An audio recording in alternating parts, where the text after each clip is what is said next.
साथियों, आजकल आप लगातार वीडियो देख रहे होंगे। भारत के कुछ बौद्ध भिक्षु अमेरिका के अंदर हजारों किलोमीटर की यात्रा विश्व की शांति के लिए कर रहे हैं और विश्व की उस यात्रा में बौद्ध भिक्षुओं का स्वागत करने के लिए लाखों लोग सड़कों पर हैं। लेकिन दूसरी तरफ भारत के अंदर महाबोधि महाविहार की मुक्ति के आंदोलन को रोकने के लिए केंद्र की सरकार अलग अलग तरह के हथकंडे अपना रही है। क्या हमारा डॉक्टर बाबा साहेब अम्बेडकर जी ने अपने अधिकार के लिए धरने प्रदर्शन करके अपनी बात सरकार तक पहुंचाने का अधिकार नहीं दिया? जो पुलिस फोन का भी अपना माइक लेके कह रही कि अपना वो बंद कीजिए, क्या भारत में प्रजातंत्र नहीं है? क्या भारत में संविधान का शासन नहीं है? वो है कौन टाइम तय करने वाले? अरे भाई बताइए, क्या किसी मस्जिद का संचालन करने के लिए मुस्लिम से या किसी दूसरे धर्म के लोग उसकी संचालन समिति में होते हैं?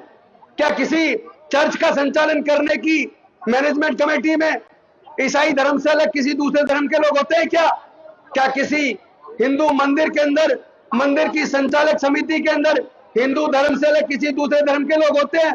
अगर नहीं है तो फिर भारत के अंदर महाबोधि महाविहार की मैनेजमेंट कमेटी के अंदर जितने बौद्ध प्रतिनिधि हैं उतने ही प्रतिनिधि पंडे क्यों?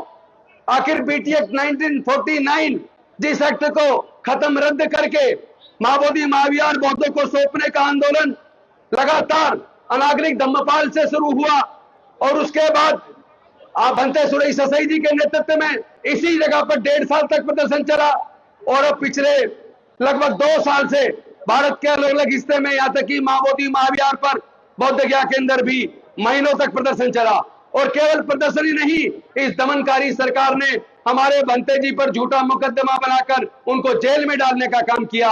अगर आप सोचते हो कि हमारे लोगों को जेल में डालकर आप इस तूफान को रोक सकते हो तो ऐसे ये रुकने वाला नहीं है। इस तूफान को रोकने का एक ही तरीका है, महाबोधि महाविहार बौद्धों के हाथ में सौंप दो। बीटी एक्ट को तुरंत रद्द कर दो, अन्यथा अभी तो ये लड़ाई है, आगे और लड़ाई है।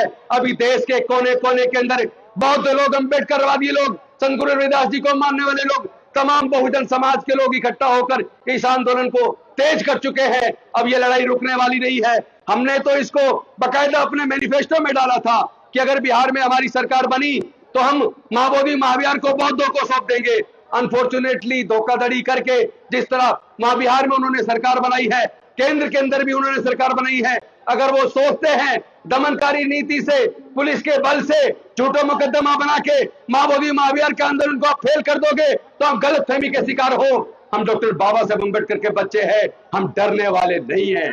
हर कीमत पर महाबोधि महाविहार तो मुक्त होकर रहेगा, आज नहीं तो कल। अगर कुर्बानी की ही जरूरत है तो बौद्धों से पहले, बौद्ध भिक्षुओं से पहले उनके उपासक कुर्बानी देने के लिए तैयार है।